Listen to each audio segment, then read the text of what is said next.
So I was watching the X Zone TV channel last night when I was abducted by aliens, and they kept repeating to me over and over again, simultv.com, simultv.com. What's simultv.com? That's what I asked them. They had it written on the side of their UFO. How do you spell that? UFO. No, I mean simultv.com. simultv.com. simultv.com. Right. simultv.com. Interesting that you were abducted by aliens in a simultv.com UFO last night. Oh, yeah? Yeah. Now that you mention it, I remember now last night I was awakened from a deep sleep. My great-grandmother was standing there. She said she'd come from the hereafter to tell me about simultv.com. She even spelled it out for me. simultv.com, sonny boy. simultv.com. simultv.com, sonny boy. Wow. Yeah. Guys, you'll never guess what my psychic guru just told me. simultv.com. Exactly. Are you guys psychic too? Of course. We all know about simultv.com. simultv.com.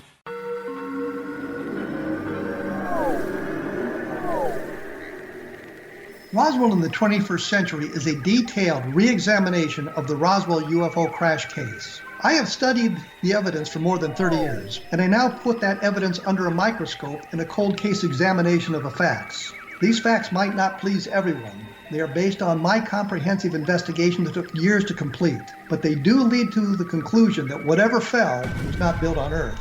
The best of Project Blue Book is based on the 22-year-long investigation conducted by the Air Force. But the book goes far beyond that, bringing in evidence that was uncovered long after Project Blue Book was ordered terminated. Using facts that were unavailable to the Air Force investigators, I was able to prove that the Air Force manipulated the data and drew unrealistic conclusions about the UFO sightings reported to them. My different perspective shows there was more to Project Blue Book than even the Air Force knew. Both books are available at Amazon.com. Join Patty Conklin and Healing Within Radio each week. More than entertainment, Healing Within offers educational, useful tools for everyday life. Listen for help overcoming fear, anxiety, and depression. Patty knows about eliminating cancer, MS, dementia, Parkinson's, and a host of illnesses that we face every day. Life can be good. Life is good. All you need are simple tools to start changing your life. Start right now by visiting pattyconklin.com, PATTICONKLIN. No matter where you are in the world, you can work with Patty through Skype, phone, or in person, visiting one of her retreats in Georgia. Visit pattyconklin.com today or call our offices at 404-474-0086. That's pattyconklin.com or call 404-474-0086.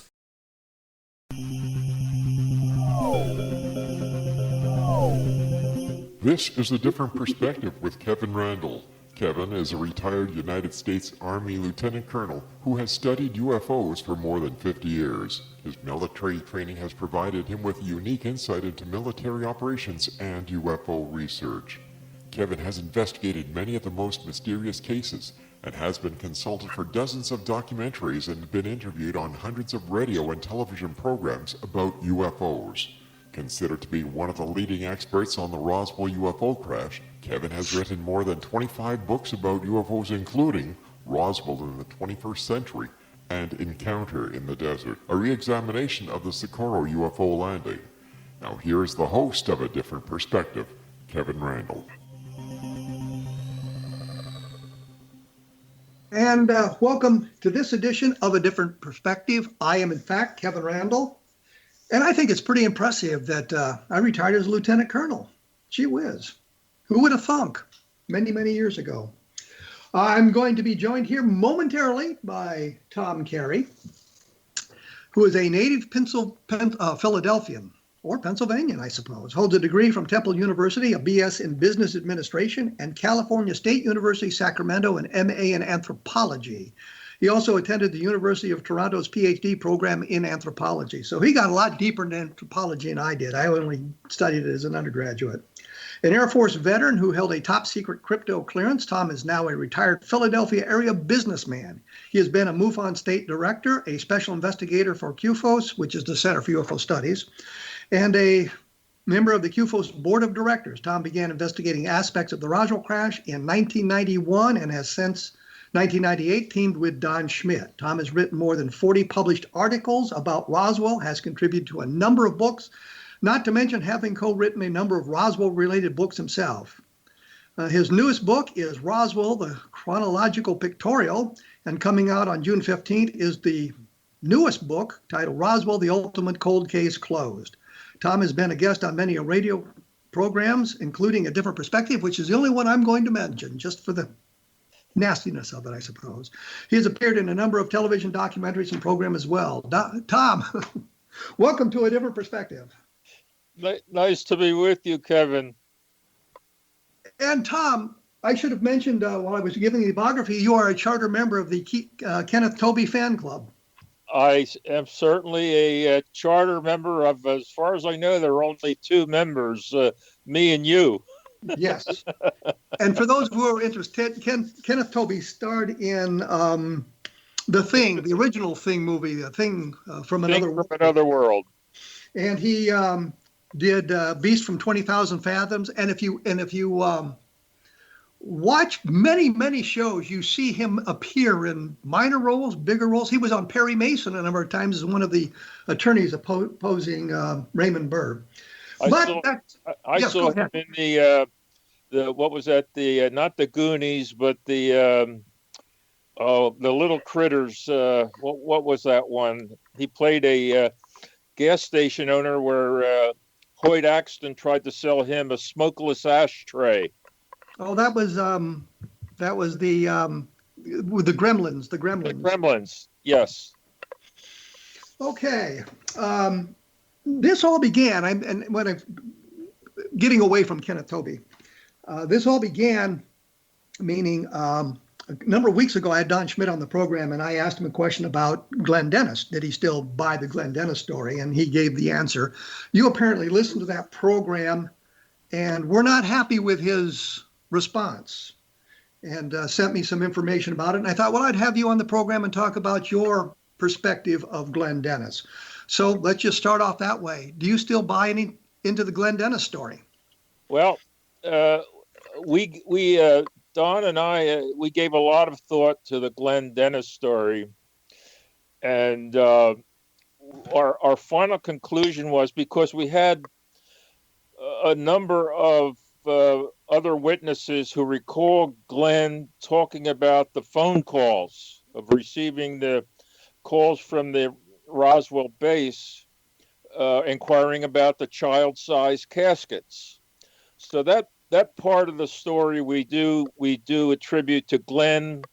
Either he took the calls or somebody told them about them, but he was aware, and he spoke to others about receiving the childlike calls for the childlike caskets at the Ballard's funeral home. One of the fellows we talked to was a judge, and I think he's passed away by now, but he was a judge, and he recalled Glenn talking about it. So we do believe that part of the story. Why would they need child-sized coffins? Well, obviously for child-sized bodies. Why couldn't they put them in just normal-sized coffins? Because they're not going to bury them. They're using them to transport them. Well, you got me there. I don't know. That's what the story was. And the rest of the story was that he had that the Ballard funeral home's hearse that they used to carry during funerals, they would carry the body in a casket. The hearse also doubled as a ambulance in town. They had the contract for ambulance service for the town of Roswell. And I don't know that if I was injured, I'd like to go to the hospital in a hearse. That wouldn't be a good sign for me. But nevertheless, just to be fair, a lot of small towns, especially back in the 40s, the mortuary service did run the ambulance service as well. So that's not an unusual arrangement.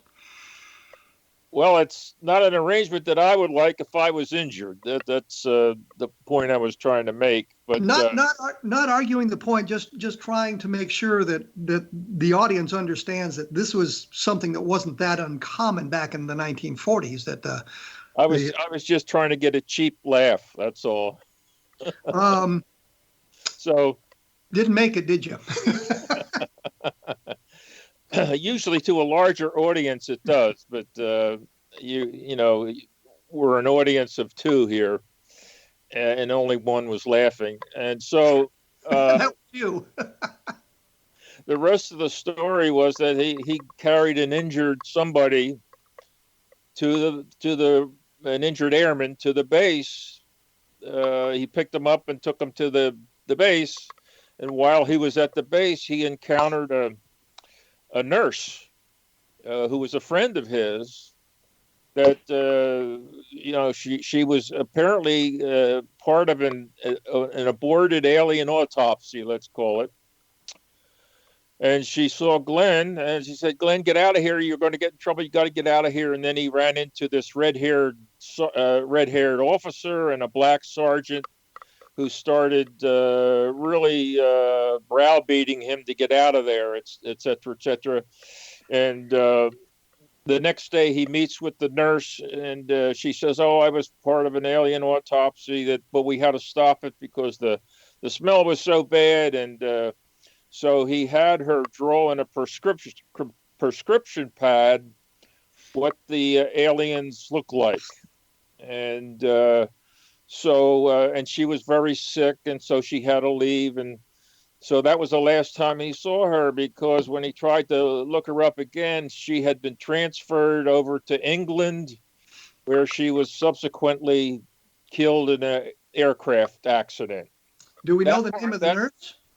I'm sorry? Do you know the name of the nurse? Yes. I was going to get to that. So when I joined the team of Randle and Schmitt back in the early 90s, I was looking for the archaeologist, and you were looking assiduously for the nurse, as you know, besides others. And the name that Glenn had given you was Naomi Maria Self. No, the name Glenn Dennis gave me was Naomi Self. He gave Carl Flock the name Naomi Maria Self. Well, I certainly that was a point taken. And the other side of that coin, which I think is important, is when he gave me the name of the nurse, he made me swear never to tell anybody what her name was, and to never even suggest that I knew the name as we began our search for the nurse. And the next thing I know, Phil Klass has the name. And he didn't get it from me, and he didn't get it from Don, and I'm sure he got it from Carl Flock. And he also had the name. He didn't get it from me either. So. Well, he also had the name Naomi Maria Self, only with 2 F's on the end of self instead of 1. Well, the point being that at some point, I don't know how long you searched for the nurse, whether it was 1 year, 2 years, but at some point when you could not locate the nurse under the name he gave you as ever being in the military, you confronted Glenn, and he said, "Oh, I gave you a phony name." Yeah, that's sort of the story. Actually, Vic Golubic was the one that I confronted Glenn with that information. But I worked with the police officer, as a matter of fact, trying to trace down anybody with that name who'd been a nurse. I'd gotten the morning reports, or attempted to get the morning reports from the base, so that we could check those against sudden transfers and the like. But I'm going to have to stop us right here, given the time. And when we come back, we'll get a little bit deeper into the nurse and whether that story really makes any sense at all, given what we know about Glenn Dennis and what he talked about since then. Before we go away, I'd like to say I want to thank all of you who purchased a copy of the Best of Project Blue Book. It's been up and down on the various Amazon bestseller lists, which I appreciate immensely. If you read the book and you like to think about writing a review, because that does help us so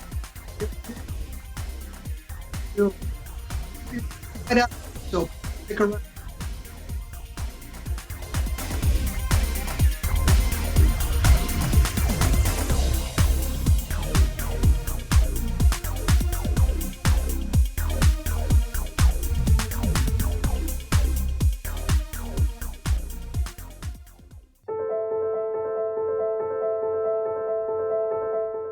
Are you looking for psychic services that empower as well as provide accurate information?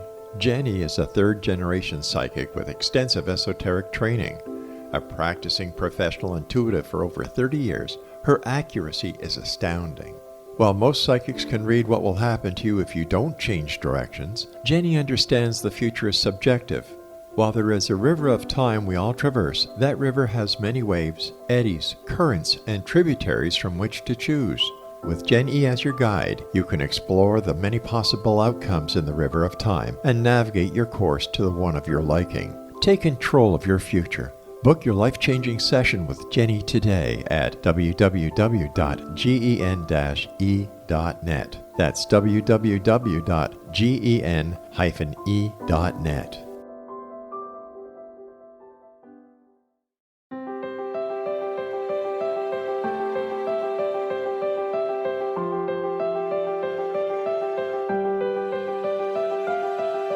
Mission Evolution is dedicated to the well-being of the planet and animals, as well as the evolution of humankind. One major factor threatening all three is increasing toxicity. Heavy metals and other environmental toxins are poisoning our bodies, deteriorating our brains, blocking our spiritual connection, and shortening our lives. Yet these poisons are extremely difficult to remove. I'm Gwilda Wiyaka, and I recently became aware of a product created from the marriage of nature and nanotechnology called Vitality. It's formulated from zoolite, whose crystalline structure binds toxins, gently carrying them out of the body. The light is only as clear as the window through which it shines. Clear your body, shine your light into the world. Visit vitalityhappens.com for a 20% discount. Enter code PATHHOME.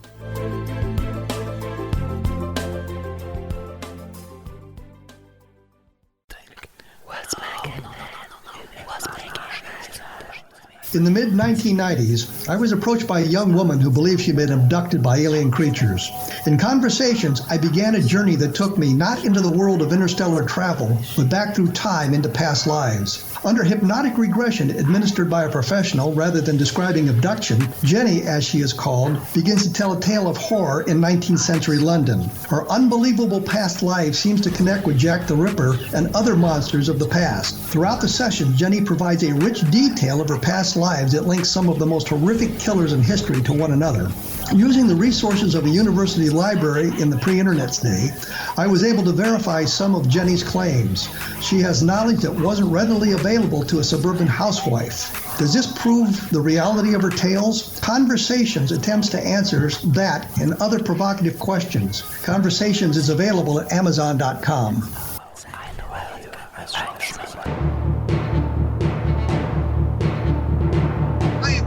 By Tom Carey. We are doing our best to maintain social distancing, him being nowhere near me at the time, but being hundreds of miles away. So we're doing a good job at that.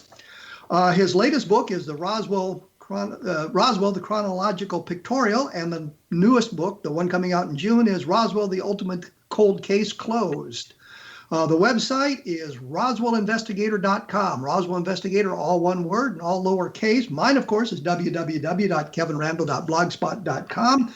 And I will have more information posted there sometime in the next few hours, I suppose. When we went away, I was, I guess, lecturing. Probably shouldn't use that term. In the search for the nurse, because I think that's an important part of the Glenn Dennis story. And what I was mentioning was that I'd tried to get the morning reports, and Tom will know as well as I do, and anybody who's been in the military will know. Military units in that time frame filled out a morning report every morning, and it told people who was on leave, who had transferred in, who had transferred out, who was sick in the hospital, who was off on TDY. It gave the number of people present at that location for duty. So if you were on TDY, your name would appear in the morning report. When you checked into the unit, your name would appear, and when you left the unit, your name would appear. I had gone to St. Louis, and by gone to St. Louis, I mean I wrote them a letter and said I would like the morning reports for the medical squadron at the 509th Bomb Group in Roswell, New Mexico on these dates, and they sent me the HHC, which is the headquarters company, which is no help whatsoever. Vic Golubeck managed to get the morning reports for, I think, from the beginning of 1946 through the end of 1947. So if there was a nurse named Naomi Self or Naomi Maria Self, her name would have appeared on the morning report, either signing into the unit or when she signed out. And because Glenn said she'd left almost immediately after the events in July, her name should have been on the morning report, and it was not. We were able to get, and by we, I mean Vic Goljubek again, was able to get a list of 125,000 women who had been nurses in the military from basically World War I on through 1947. Her name didn't appear anywhere there. And he also checked the civilian nurses, and who might have been working at the base in some capacity, and couldn't find her there either. So we concluded that there was no nurse named Naomi Self. And when confronted with that information, as Tom pointed out, Glenn said, no, that wasn't her name. He said to us at the time, I'll give you the name, but it won't be the right name. He never said anything like that. And that we went off on this years-long search for Naomi Self for no apparent reason. So, Tom, here's where we are now. We know her name isn't Naomi Self. We know Glenn lied about that. Did you find a nurse that might fit the criteria? Well, to pick it up from where we left off, every July, I would go down to Roswell during festival. You know, we would give talks. And we even made some special investigative trips down there. And when Glenn was still alive, I would ask him about the nurse, you know, and he would never give me a name, but he would give me sort of hints of what she looked like, et cetera, et cetera. And it was clear to me that he was using the nurse who's in the yearbook. Her name is Adeline Fanton. That was the nurse he was describing. And I came to the conclusion that he was using her, not that she was the real nurse, but that was the nurse in his story, knowing full well that she was already dead. So it's not somebody we could interview because she was already dead. She died in the 1950s of some, not an accident or anything, but she had some sort of, she succumbed to some congenital disease. I don't know exactly what it was, but she was dead by the mid 1950s. So we could never interview her, and she was a convenient straw man, let's say, to use for his story. So that's where I left it. I said, well, we're never going to get to the bottom of this, so I never paid any attention to it from that point on. Well, lo and behold, and you know this, Kevin, lots of times you'll get somebody saying, oh, I got somebody who, you don't want to talk to me, you want to talk to Joey Blowy over here. He's the one that's got all of the information. He'll really give you a lot. You go call up Joey Blowy and he doesn't have anything. So, you know, you're all enthused, and then it turns out to be nothing. And oftentimes you get information from the least expected sources. Okay. And that's what happened here. In 2008, I brought my wife, Doreen, down to festival, to the July festival. And so while we were down there, I said, oh, let me show you the sites of Roswell, if you can believe that one. But I said, let me show you some of the sites of Roswell. And we found ourselves over by the New Mexico Military Institute's football stadium. They have a football stadium, which I'm sure you saw, you know, yourself. And so I'm looking through the fence at the stadium and the grass and, you know, the splendor of the football stadium. And I hear my wife saying, Tom, over here. So I walk over to her, and there is a bronze plaque that was erected in 1987. And on it was a name of football players. And the name that jumped right out at me was Roger Staubach. Well, it turns out Roger Staubach, before he went to the Naval Academy, spent a year at the New Mexico Military Institute. I never knew that, but he did. And looking at the names, it was the names of football players who had played at least one game at the New Mexico Military Institute football stadium and went on to play in the National Football League. The first name on the bronze plaque was a fellow by the name of Tom Brookshire, who used to play defensive back for the Philadelphia Eagles. He was a graduate of Roswell High School. I never even knew I didn't know he was from Roswell, but there he was, right? The first name, the year was 1949, where he played football on the stadium turf. And I said, wow, I got to call him up when I get back home to where I live.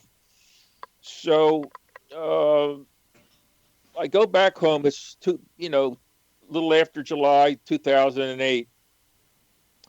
So I call up Brookshire. He would have made the Hall of Fame, believe it or without a doubt. He would have made the Hall of Fame, the NFL Hall of Fame. But he broke his leg in mid-career. He had a compound fracture of his tibia. That's the big bone in the leg, and it ended his career. So, but he started this all sports talk radio program in Philadelphia, the first one of its kind in the city, 24 hours sports talk.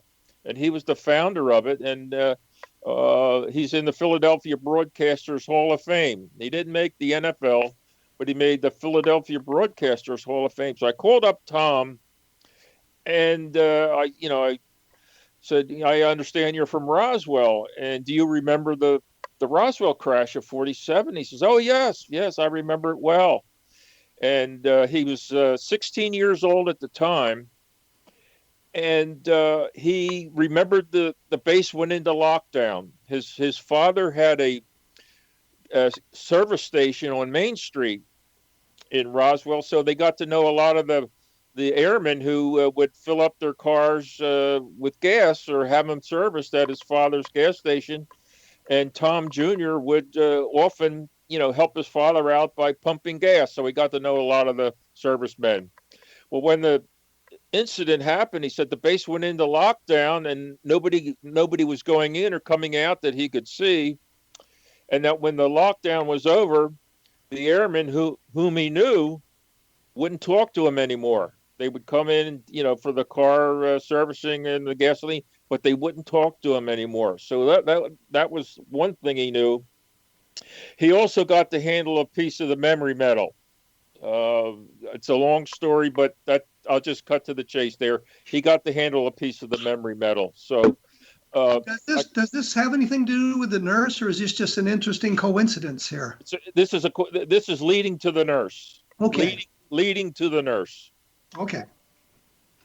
So I said to end the phone call, I said, do you have any leads for me, people I can talk to?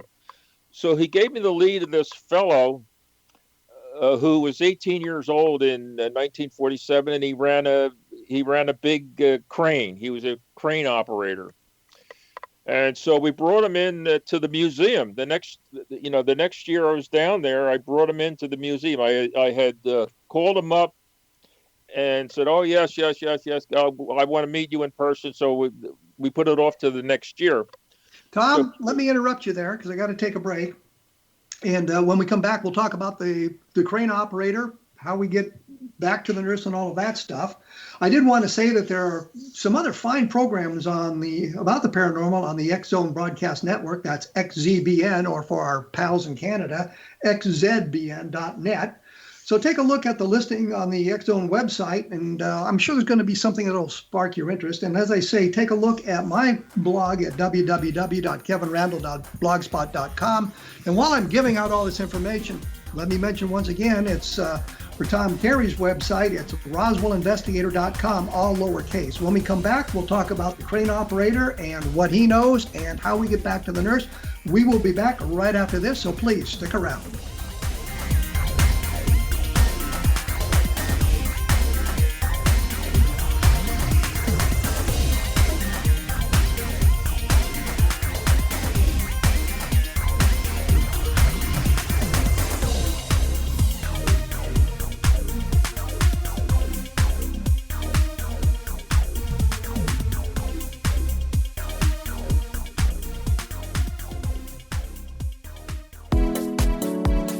How would your life change if you could develop the business and personal skills that you need in order to make more money? Do you want to learn how to achieve your big life goals faster? Then go to findhiddenmoney.com and get the Goal for It online course. The course teaches you how you can set and achieve your biggest goals while completely overcoming the roadblocks to your goals so that you can realize your dreams and imagine more success. Go to findhiddenmoney.com.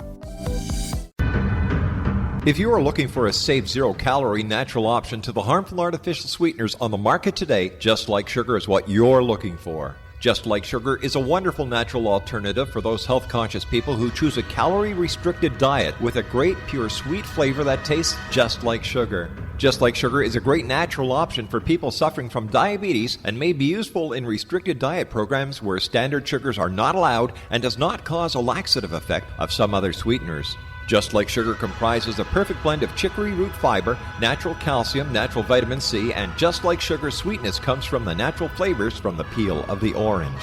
Just Like Sugar is a natural alternative to harmful artificial sweeteners and will change the way that you believe all natural sweetener products taste. Just Like Sugar is available at your local Whole Foods markets, Wild Oats markets, Henry's, Sun Harvest, and many other fine natural food stores in the U.S., Canada, and worldwide. Audience. If you have seen a UFO, had a close encounter, seen a ghost, Bigfoot, lake monster, or a story that you would like to share or have investigated, contact me, Rob McConnell, by sending me your email to xzone@xzoneradiotv.com, or you can call toll-free 1-800-610-7035, extension 143, and on Skype, X-Zone Radio TV. For more information on the X-Zone Radio TV show with yours truly, Rob McConnell, visit www.xzoneradiotv.com or www.xzonetvchannel.com or simultv.com and xzbn.net. Until next we meet here in the X-Zone from our broadcast center and studios in Hamilton, Ontario, Canada, always remember, X-Zone Nation, keep your eyes to the sky and your heart in the light.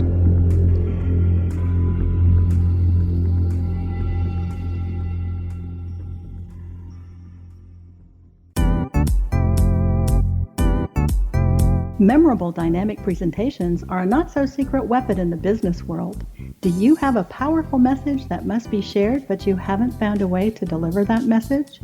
Do you want to be known as a top public speaker who gets amazing results? Are you ready to create and deliver your powerful message? Thomas Hides can help you create and deliver your speech to get the results you desire. Visit iconquality.com.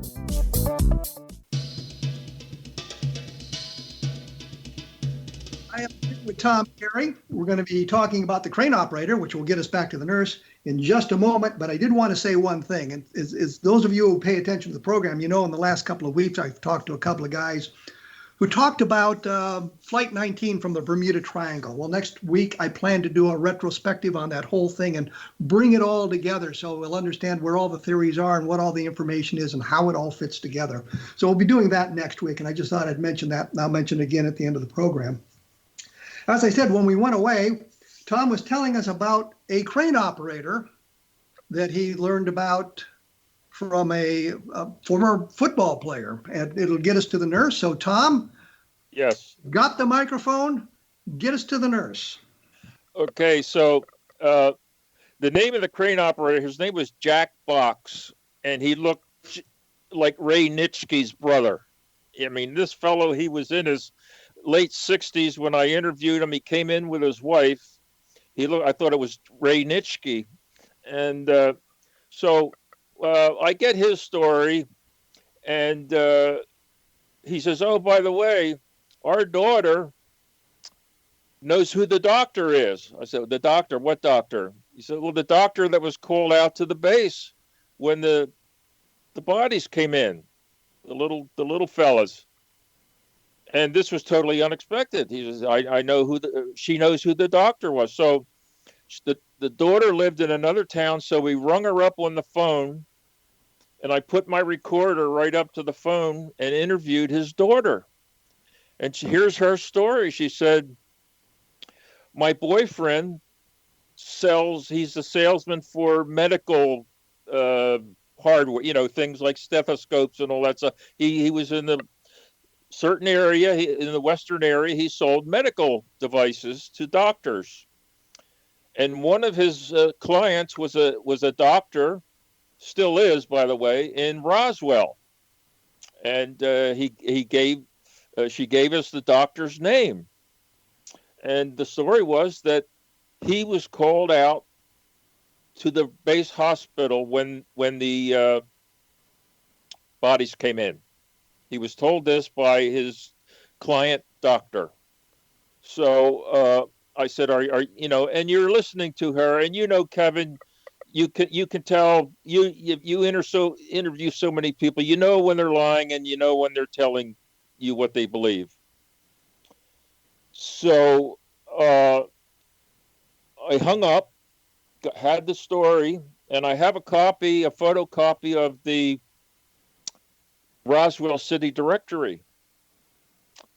And it was this doctor's father who was called out to the base. So I looked them up in the directory. I have a copy of, not the original, but a photocopy of the 1947 City Directory. And sure enough, here was this guy, the doctor who he was talking about. I said, by golly, that was the doctor. And you know yourself that they not only give the name, but they also give the vocation of the person that's listed in the city directories. It said, so-and-so doctor, physician for Marshall and Marshall Clinic, physician clinic. There was a clinic in town called Marshall and Marshall, Ira Marshall and his brother. So I said, oh my goodness, that was the doctor. Well, how does that get us to the nurse? Well, every now and then I just skim through the city directory, seeing what I can see. And lo and behold, I come across this name of, all I could see was embalmer Ballards and Ballards. So here's the name of somebody who was an embalmer at Ballards and Ballards. But not Glenn Dennis. And it was not Glenn Dennis. Who was also an embalmer at Ballards in 1947. Yes. He was not a mortician. He was an embalmer. And okay. right under this fellow's name was his wife. They had a separate entry for his wife. And it said, Nurse Marshall and Marshall Clinic. So here you have a nurse working at Marshall and Marshall's clinic, and her husband is an embalmer at Ballard's Funeral Home. So I put two and two together. I said, oh my goodness, this is where Glenn got the story. Because I had it confirmed to me by someone else that yes, Dr. So-and-so was called out to the base, and he took Mrs. So-and-so, the nurse, with him. But here's a question. Why would the Army need a civilian doctor to come to the base? I don't know. Because they would have had fully qualified physicians at the base. I don't see any expertise a civilian doctor could bring to the base that they wouldn't have had. Or if they needed some civilian expertise, they couldn't get it from another base, another military person. I don't understand why they'd bring a civilian in. Well, I don't know. 73 years later, I don't understand either. So I called up the son, who's a practicing physician still in Roswell, right? You had father and son, both doctors. The son is still practicing in Roswell. I call him up, and, you have to sort of butter him up, hi, blah, blah, blah, blah, blah, blah. And so I asked him about his father, and there was, and the Roswell case, and there was a long pause, like, okay, what did I say here? And so I'm assuming he's trying to think up an answer. He says, "Oh, he wasn't in Roswell in we didn't arrive until after that." Well, I'm looking at the city directory for 1947, which, as you know, would be mostly 1946 data. They would put those things together, and it's mostly 1946 data, and there's his father's name. So he lied to me about that. So my conclusion was that the story is true. But you never talked to anybody who had direct knowledge of the craft and the bodies. It was all somebody told somebody something else. It's sort of a friend of a friend story. I'm just saying this is the best we can do. And I putting two and two together. If you don't believe that part of Glenn's story, this is my mind. Well, I can tell you how my mind worked. This is in my mind how he got the story, because his wife certainly would tell his husband, and the embalmer, Glenn's buddy embalmer, would tell him, and that's where he got the story. But what does this say? And this is going to be a really far out question. What does it say about the reliability of Walter Hott? Because Walter Hott must have known that. And yet Walter Hott's the one that gave us the name Glenn Dennis. We didn't find Glenn Dennis. I remember sitting in Walter Hott's living room, and we're talking to him about it. And he said to me, I know the name you're fishing for. It's Glenn Dennis. We get Glenn Dennis from Walter Hott, but Walter should have known whether or not Glenn Dennis was directly involved in this thing. Doesn't that sort of undermine the credibility of Walter Hott indirectly? Walter Hott, to us, Walter Hott was a fine gentleman. He's the guy that you want. If you have a club, he's the guy you want to be the president. And as far as we're concerned, he must have promised Butch, Colonel Blanchard, that he would never talk about this. And so I knew Walter for 20 years, and I always felt that he was holding back. I gave the press release, and how could that be your only thing you know about it? He's right in the eye of the hurricane, and the only thing he would admit to was carrying the press release around to the 4 media outlets in town. And you have to think, my God, you mean you didn't care what was going on around you? And he just wouldn't answer. But we caught him one time, and we said, Walter, how big did Butch say? Because by that time we had interviewed people who had seen Walter with carrying, a piece or two of the wreckage. He had been to the big hangar where all the wreckage and the bodies were originally taken. He had seen all that, according to other witnesses who were there. And so we said, hey, Walter, how big were they? And he stuck out his right arm at shoulder length, about 3.5 feet off the floor, and without thinking, to tell us how big they were. And then he caught himself, and oh my God, what am I doing? So we knew he knew way more than he was telling us. So what we did, this is now 2002, is we put into a sequence of statements what we believed Walter knew firsthand. And we said, Walter, we know you're not going to come clean in we know you're not going to break your vow with Butch about not saying anything beyond the press release. Here's something that we put together, that what we believe you know or participated in. Look at it with your lawyers, your wife, your family, whatever, and we would like you to sign it as a sealed statement to be opened after your passing. Let me break in there, because it's time once again. I'm talking to Tom Carey. We're talking about Roswell. I think we've ended with the nurse without really getting any good information about that. I mean, firsthand information about that. The book is Roswell, the Chronological Pictorial. My website is www.kevinrandle.blogspot.com. My take on the Roswell case is in Roswell in the 21st century, and it is an examination of all that. I will be back right after this with Tom Carey, so please stick around.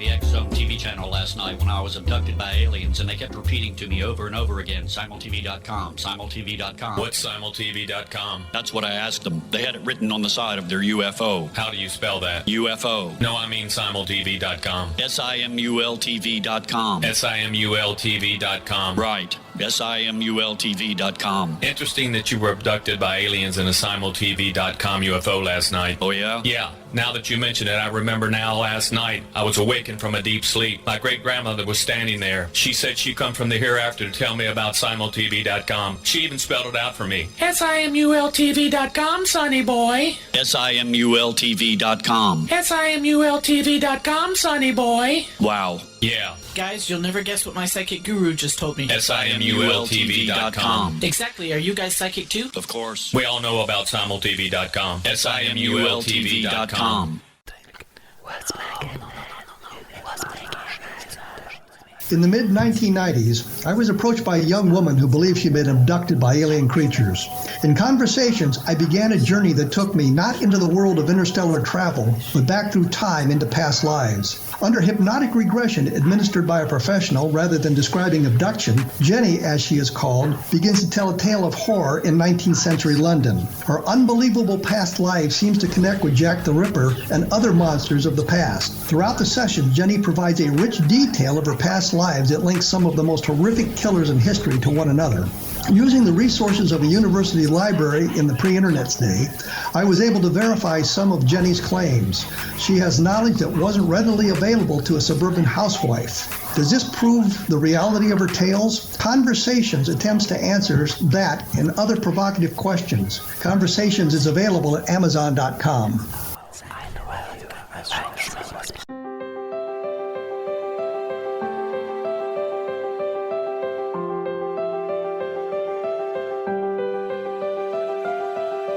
Mission Evolution is dedicated to the well-being of the planet and animals, as well as the evolution of humankind. One major factor threatening all three is increasing toxicity. Heavy metals and other environmental toxins are poisoning our bodies, deteriorating our brains, blocking our spiritual connection, and shortening our lives. Yet these poisons are extremely difficult to remove. I'm Gwilda Wiyaka, and I recently became aware of a product created from the marriage of nature and nanotechnology called Vitality. It's formulated from zoolite, whose crystalline structure binds toxins, gently carrying them out of the body. The light is only as clear as the window through which it shines. Clear your body, shine your light into the world. Visit vitalityhappens.com for a 20% discount. Enter code PATHHOME.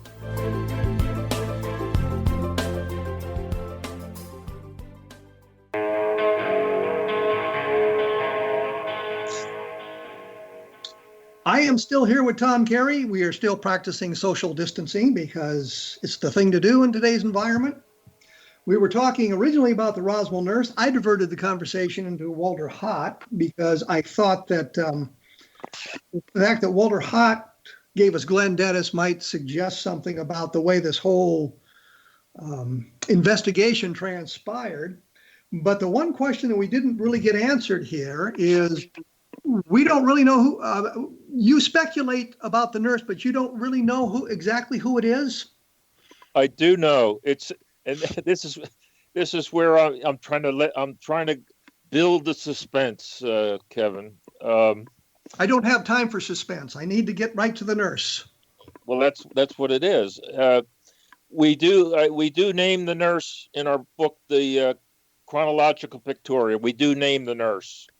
So that's why I didn't give the name here. We want you to buy the book. So, obviously you didn't talk to the nurse?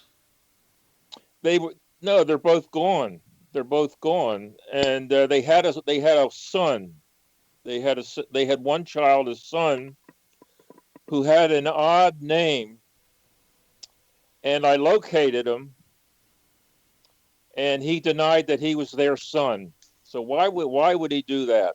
He would deny that he was their son. The age, the sound of his voice sounded the right age in his 70s, and there was only one in the country with that name. So he denied that he was their son, and they moved to Albuquerque right after the incident and lived there for a number of years. But they're both gone. And So really what we have here is a bunch of speculation about who the nurse may have been, and Glenn Dennis may have known her name, but we really don't have anything to document that. We have no real evidence of that. There's no name. Her name is not on any call sheet or anything like that. It's connecting dots. It's connecting dots with a 73-year-old case. We have to do that. And they were both gone when I located got this information. In fact, Tom Brookshire died 2 years after I interviewed him. Nobody knew he was sick, but he died of gallbladder cancer 2 years after I interviewed him. So, when you get a disconnect, the phone's no longer in service in this sort of business, that they're gone. So. That's why we wrote the book, The Ultimate Cold Case Closed, which will come out next month. That 99% of them are dead now, of the first hands, and there may be some out there that we don't know about. But the point, Tom, is that Glenn Dennis was spinning a tale. The second part, we believe he was spinning a tale. Yes. And that's kind of what Don Schmitt said, and I agree. I mean, Glenn Dennis clearly was not involved in this at all.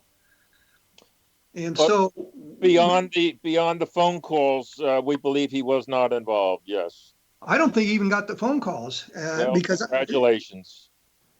He may have overheard the phone calls, but he didn't get phone calls. I think his whole role in it was. We don't know. We don't know. Maybe he received them. Maybe he didn't. We don't know.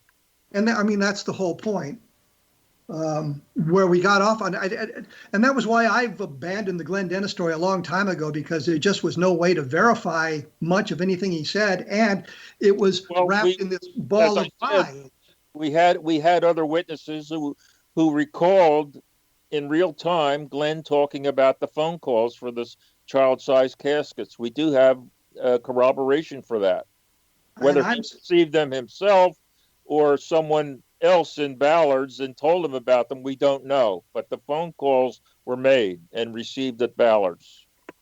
But you really can't prove that either. What do you by what? All we have is what I'm saying is, and it's the problem with the Roswell case. All we have is this testimony. It's a witness case. It's a witness case, Kevin. It's a witness case. I understand that, Tom, but what I'm getting at here is this missing nurse story has diverted attention for so long, and we've really got nothing there that we can hold up and say, this is it. We've gone through Naomi Self. We've gone through Fenton. Now we've got a nurse at the Marshall and Marshall Clinic involved in this thing. And it just is kind of a friend type story. And we have, you didn't even get a chance. And I understand the problem with that it's, as you say, more than 70 years old. So finding a firsthand witness who was a trained nurse or a doctor from that time frame is going to be impossible, given the ages they would have been in 1947. But the point is, we really have no firsthand testimony that we can rely on. You can rely on a witness, or you cannot rely on a witness. It's up to you. No, my point is, you have no firsthand testimony of somebody who saw when we get to the Glenn Dennis story, we really have no firsthand testimony of anything there. It's all hearsay from one person to the next person. Well, certainly in a court of law, hearsay is not admissible, unless sometimes, I guess, in support of firsthand testimony. I'm not a legal expert, but I think that's what it is. There are exceptions to the hearsay rule, but that's for lawyers to argue about. But I guess all I'm saying here is when we're looking at the Glenn Dennis testimony, the Glenn Dennis story, we've caught him in any number of lies about his role in this story, including. Yes, we have. That's why we discounted the second part of his story, but we have testimony from other witnesses, including a sitting judge, that he recalled Glenn talking about the phone calls about the child-sized caskets, And whether Glenn received them or he just heard them from another embalmer, somebody else at Ballard's, we don't know that, but the calls were made by the base and received at Ballard's for child-sized casket. Glenn, whether he invented that part of the story or is just repeating something else, we know that part of the story took place. As far as the nurse, we don't believe Glenn's story, but we believe he heard it from somebody else and inserted himself into that. As you know, that's a very difficult thing. You know, when you have someone who was there but maybe didn't really participate, but knows all of the atmospherics going on. It's they're tough witnesses to discern whether they're telling the truth or not. But we do. I myself, all I can tell you is what I believe, having interviewed these people, is that there was a nurse that they called her doctor out from Marshall and Marshall Clinic, and she went with him. And that story somehow, we believe through the nurse's husband, got to Glenn Dennis, and he assumed the story as himself and told it as the second part of his story. So, but shouldn't the story kind of be reduced to a footnote in the Roswell case? Because it does lead us off in directions we really don't go. Well, the reason it's not a footnote is that he went on television with this story several times. And I understand that. I'm saying it in today's environment, we should reduce it to a footnote in the story because it just doesn't make a lot of sense, and there's so much wrong with it. Well, you asked about it. You know, maybe it is a footnote, but you asked about it, so I'm telling you how we went forward on this. And the point was that sometimes we get our information in a circuitous way. Understood, Tom. Understood. I'm just suggesting. I don't know the point you're making here. This is how we get information on a 73-year-old case where all the primary people are dead. So, you can accept it or reject it. I just tell you what happened and how circuitous it was. It started with a trip to Roswell with my wife at the football stadium. And that's I'm impressed that you got to the point you got to. I'm just saying that when we boil it down to its essence, we don't have a lot to hang our hat on there, and that maybe we should concentrate on other aspects of the tale now if we can find something that is a little bit more solid. No, I've left the nurse case in the rearview mirror some time ago. I mean, I haven't. In fact, it took me a while to recount my steps so that the way we, arrived at this story. I spend zero time on it now and for the last couple of years. Like I said, I interviewed Tom Brookshire in 2008, which is 12 years ago. Well, let me interrupt you here, Tom, because I have to. We're out of time. I've enjoyed the conversation. Enjoyed getting the information. I appreciate your taking time to chat with me today. The book is Roswell, the Chronological Pictorial, and coming up in June is Roswell, the Ultimate Cold Case Closed, where the name of the nurse will be revealed. Thank you, Tom. Thank you, Kevin. My pleasure, I think. Next week, as I said, I will be talking about Flight 19, the Flight 19 wrap-up, and from the points of view that I was able to gather in my investigation and what we learned about the empty grave at Arlington National Cemetery. Coming up after that, I'm going to talk to Nick Redfern, and coming up in June, I'll be talking with Don Schmitt about Len Stringfield and his contribution to the crash retrieval research that's been going on now since Len Stringfield revitalized it. Once again, I want to point out there are some other fine programs about the paranormal on the X-Zone Broadcast Network, so go to the website, take a look around. And if you enjoyed this program, tell people about it, and I will chat with you again in 167 hours. So thanks for stopping by.